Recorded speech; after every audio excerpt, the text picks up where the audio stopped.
नमस्कार। कुछ महत्वपूर्ण खबरें हैं जो हमारी जीडीपी के लिए बहुत ही बढ़िया हैं, उनको हम डिस्कस करेंगे आज। देखा गया है पिछले 4-5 दिन से कुछ ऐसी न्यूज़ निकल कर सामने आ रही हैं जो हमारी जीडीपी के लिए बहुत ही ठीक हैं। तो पहला तो ये है कि आरबीआई ने रेपो रेट में 25 बेसिस पॉइंट की कमी की है। ये 25 बेसिस पॉइंट की कमी पहले भी 25 इससे पहले भी एमपीसी में 25 बेसिस पॉइंट की कमी की थी।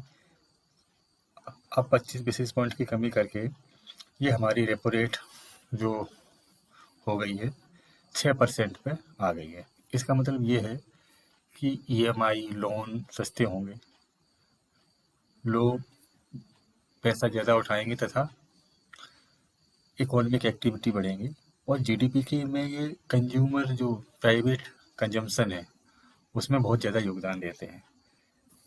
महंगाई का कम कम होना, जब महंगाई कम होगी तो लोग ज़्यादा खर्चा करने की सोचते हैं और उसके बाद भी यह आरबीआई रेपो रेट में कमी कर देती है तो लोन वगैरह भी सस्ते हो जाते हैं, ईएमआई सस्ती हो जाती है। इससे फ़ायदा ये मिलता है कि और ज़्यादा कंजम्पशन होने लगता है, कंज्यूमर स्पेंडिंग होने लगती है।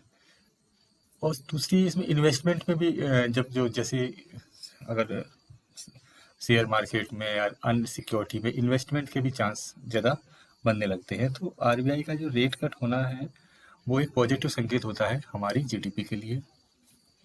अब देख लेते हैं दूसरी न्यूज़ क्या है।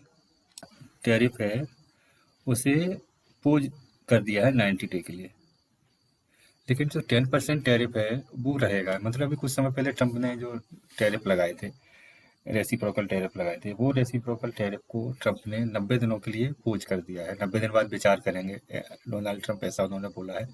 तथा जो 10% बेसलाइन टैरिफ लगाया था वो अभी भी रहेगा, लेकिन इसमें उन्होंने एक देश को रेसिप्रोकल टैरिफ से कोई रियायत नहीं दी है, कोई वो नहीं किया है, वो है चाइना। चाइना और अमेरिका का जो ट्रेड वार है वो चल रहा है और आज की स्थिति में जब से टैरिफ को अपोज किया है, जब से टैरिफ या ये कहें जब से अमेरिकी प्रेसिडेंट डोनाल्ड ट्रंप ने टैरिफ लगाने चालू किए हैं, नॉर्मल टैरिफ जो जो पहले लगा चुके थे चाइना पर 10% के, उसके बाद रेसिप्रोकल लगाया, टैरिफ लगाया 34% का, उसके बाद 50% का एडिशनल टैरिफ लगाए। ये सारे टैरिफ मिला के कुल 145% टैरिफ यूएसए ने चाइनीज गुड्स पर लगाए हैं तथा चाइना ने जो अमेरिकन गुड्स पर अभी तक 125% टैरिफ लगा चुके हैं।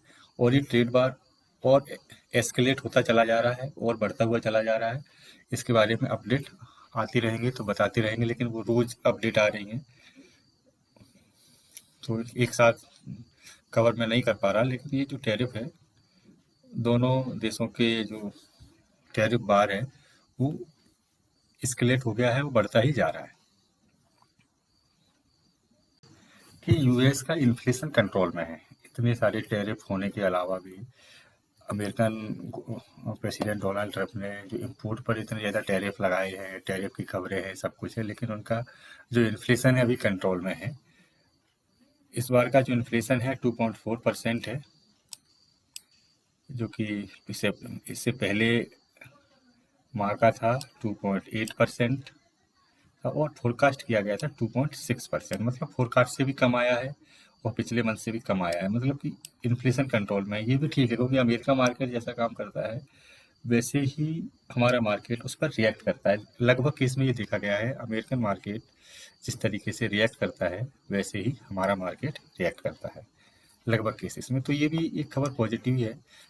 लेकिन इसमें रेट कट के बारे में जो वहाँ के जो मिनिस्टर हैं पॉवेल जी, उन्होंने अच्छे संकेत नहीं दिए हैं, वो डाटा ड्रिवन है। लेकिन जो इन्फ्लेशन डाटा है वो अच्छा आया है। स्लाइटली नेगेटिव है, नेगेटिव ही मानेंगे कि हमारा आईआईपी डाटा लो आया है पिछले मंथ से, और ये पिछले 6 महीने का सबसे लो डाटा है। हमारा आईआईपी फरवरी का 2.9% रहा है, जबकि इससे पहले जो था वो 5% के समथिंग था। तो ये तो एक नेगेटिव खबर है कि हमारा आईआईपी जो प्रोडक्शन है वो कम हुआ है। पॉजिटिव क्लू मिल रहे हैं, जैसे कि हमारी जो सेंट्रल बैंक है आरबीआई, उसने रेपो रेट में कमी की है। दूसरा, ट्रम्प भी उधर रेसिप्रोकल टैरिफ पर मान गए हैं, वो भी एक पॉजिटिव संकेत है। और सबसे पॉजिटिव ये है कि ये देखा जाए कि चाइना और यूएसए में जो टैरिफ वार शुरू हुआ है, ट्रेड वार शुरू हुआ, वो कहीं ना कहीं भारत के लिए भी सही है, क्योंकि अभी चाइना ने अपने देश के को राहत पैकेज दिए थे और पैकेज की घोषणा की थी, तो हमारा मार्केट कमज़ोर पड़ने लगा था, क्योंकि इन्वेस्टर उधर भागने लगे थे। तो इससे भी अगर वहाँ बार चल रहा है तो वहाँ की जो मार्केट है वो डाउन जा रही है। और भारत एक ग्रोविंग नेशन है, हमारी जो इकोनॉमी है ग्रोविंग इकोनॉमी है। और देखा जाए तो भारत के सब जितने भी कंपटीटर हैं टॉप 5 के, उसमें ग्रोथ रेट, हमारी जीडीपी ग्रोथ रेट ज़्यादा है। उसके बाद चाइना है, और चाइना और यूएसए का जो कंपटीशन है उससे चाइना की ग्रोथ रेट कम रहेगी, तो इससे हमारे देश को बेनिफिट मिल सकता है। इन्वेस्टर्स हमारे यहाँ पैसा लगाने के बारे में ज़्यादा सोच सकते हैं, क्योंकि एक तो हम ग्रोइंग इकोनॉमी है, दूसरी हमारी जो जीडीपी ग्रोथ रेट है वो भी 6 to 6.5 6.7% अभी तक सभी लोग एक्सपेक्ट कर रहे हैं, और 6.5 से 6.7% एक्सपेक्ट की जा रही है। अगर रेसिप्रोकल टैरिफ जो है 26% जो लगाया था, उसकी कैलकुलेशन से फिर भी 6% से ऊपर रहने की संभावना 6.1% तक काउंट की गई थी। तो ये सारी चीज़ें ये साइन देती है कि अभी हम खुद के कंपैरिजन में ज़्यादा अच्छे नहीं है, लेकिन जो वर्ल्ड का सिनेरियो चल रहा है उस कंपैरिजन में हम अच्छे हैं। हमारी इकोनॉमी इन्वेस्टर को अट्रैक्ट कर सकती है, और इन्वेस्टमेंट के लिए बहुत बढ़िया हो सकता है अगर ऐसा ही सब चलता रहा। देखो, ये मेरा उद्देश्य ये रहता है कि देश की इकोनॉमी से सारे फैक्टर को ऐड किया जाए। उसमें अभी ये देखा गया है कि सिर्फ आईआईपी थोड़ा अच्छा नहीं आया, उसने निराश किया है, और बाकी सारी चीज़ें ठीक चल रही हैं।